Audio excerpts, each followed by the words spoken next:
उत्तर प्रदेश के मुख्यमंत्री योगी आदित्यनाथ ने जो बयान दिया है, वो कह रहे हैं आक्रांताओं का महिमा मंडन नहीं होना चाहिए और आक्रांताओं का महिमा मंडन जो करता है वो देशद्रोह कर रहा है।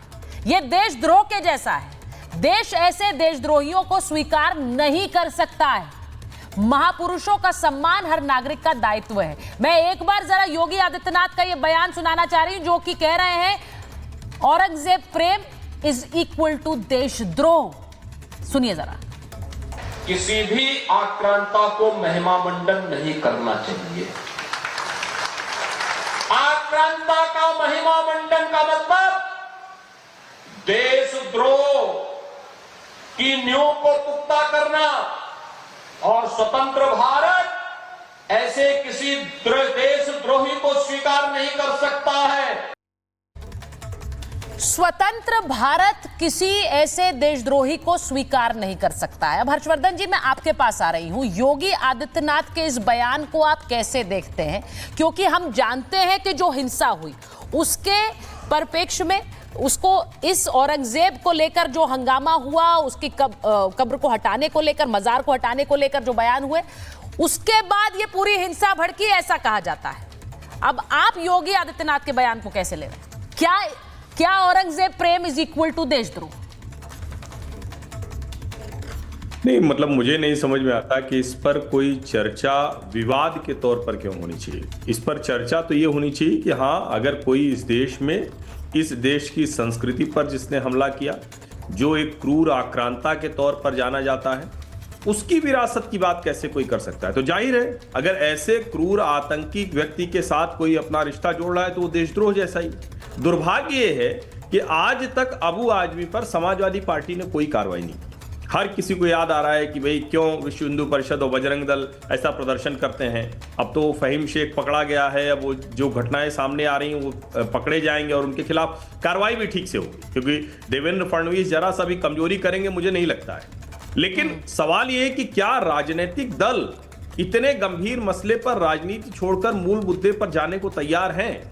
इस पर बहस हो सकती है कि उसकी कब्र पड़ी रहे या ना रहे, और कब्र रहे भी तो उसकी कब्र पर कोई फूल डालने और कोई वहां इबादत करने तो जाने वाला नहीं है, और जा रहा है तो वो तो खतरनाक है।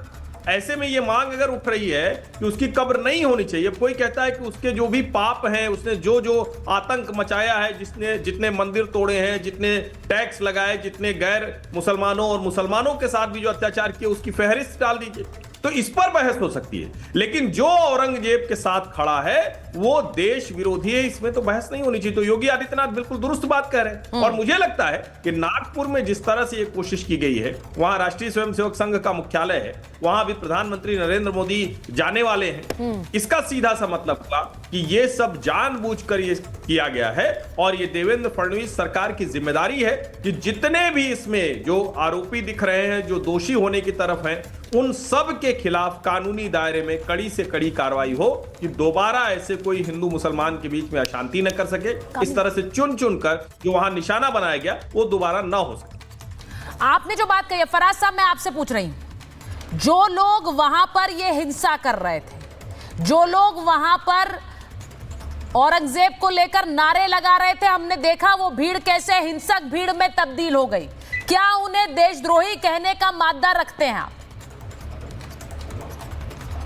सुचारिता जी, सबसे पहले मैं आपके सवाल का बिल्कुल जवाब दूंगा। आपको पता है कि मैं भागता नहीं हूं। सबसे पहले तो अजय आलोक जी ने अभी एक स्टेटमेंट दिया और मैं उनसे एक सवाल पूछूंगा। अजय भाई, ये बताइए, अभी आपने महू की घटना का जिक्र किया और आपने बोला कि वहां पर जब Indian cricket team ICC championship जीती थी तो उनसे कुछ लोगों का वहां पे क्लैश हुआ, पत्थर चले, झगड़ा हुआ, तो उन लोगों को आप किस कैटेगरी में रखते हैं? अभी आपने कुछ बोला था, मेरा कनेक्शन नहीं हो पा रहा, किस कैटेगरी में थे वो लोग? ये सवाल मुझसे अजय आलोक से है। मुझे लगा कि आप डिबेट। हाँ जी, अजय जी और फराज जी को ले लीजिए।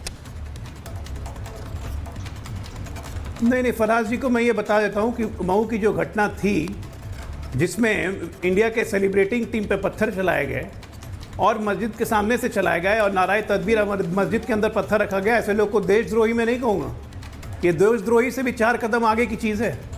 इनको चिन्हित करके वापस बंद करना शुरू किया मध्य प्रदेश गवर्नमेंट ने। मैंने क्या बोला फराज भाई, बहुत जरूरी है कि मुस्लिम समाज अपने अंदर में ऐसे ऐसे लोग को और अंग्रेजी सोच को आइडेंटिफाई करे बहुत जरूरी है, जिनको भारत की जीत पे भी दिक्कत होती है।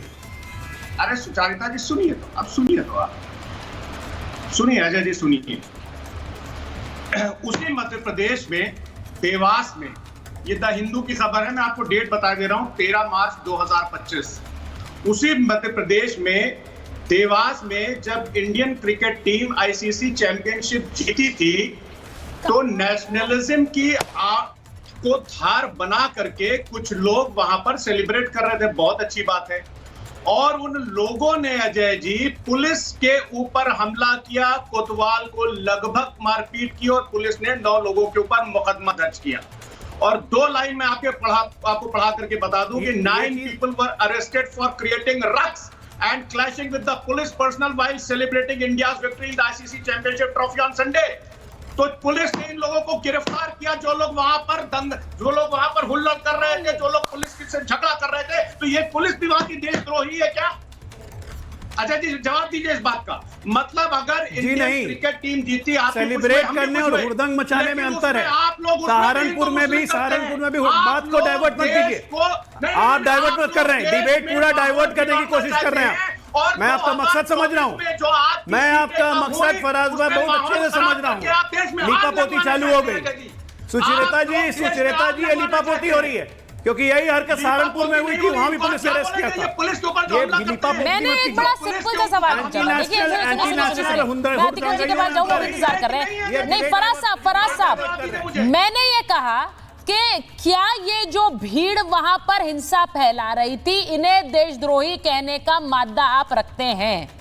सवाल मेरा ये था। मैं वहां पर वो हिंसा देख रही हूं सर, जो घर जलाए गए, जो गाड़ियां जलाई गई, जो लोगों के रोते हुए वीडियो आए हैं, जो कह रहे हैं कि हमने क्या किया था ऐसा कि हमारे ऊपर इस तरह की हिंसा बरपी। सुचारिता जी सुनिए, अब आप मादे की बात कर रही हैं तो सुनने का जरा मादा रखिए। हाँ। चाहे दंगा जो कहाँ हुआ था अभी, ये क्योंकि नागपुर में चाहे दंगा हुआ हो, हाँ। और वहां पर लोगों के मकान दुकानों में आग लगाई गई हो, लोगों को मारा गया हो, उसके जो भी रीजन रहे हो, या दंगा बहराइच में हुआ हो जहां दुकानों में आग लगाई गई हो और मकानों को जलाया गया हो, जहां भी दंगा होगा उसकी हम मजम्मत करते हैं। और हम ये मादा रखते हैं सुचारिता जी कि जो ये लोग दंगा कर रहे हैं, वो डीजीपी सर बैठे हुए, उनको कड़ी से कड़ी सजा मिलनी चाहिए। लेकिन अजय आलोक जी के मादा है, आप सिर्फ इन दंगाइयों पर बोल नहीं पा रहे हैं फराज जी। इनके मादा है, पूछिए इनके मादा है। आप सिर्फ दंगाइयों पर, इन तस्वीरों पर बोल नहीं पा रहे हैं फराज साहब। मैं तो जानती हूँ आप खरी खरी बोलते हैं, आज आप बोल नहीं पा रहे। आप कह रहे हैं बीजेपी के साथ मिलकर जो कर रहे हैं, ये जो लोग नागपुर में कर रहे थे, सिर्फ इन पर नहीं बोल पा रहे हैं। मैं एक बार अतिकुर जी के पास जा रही हूँ।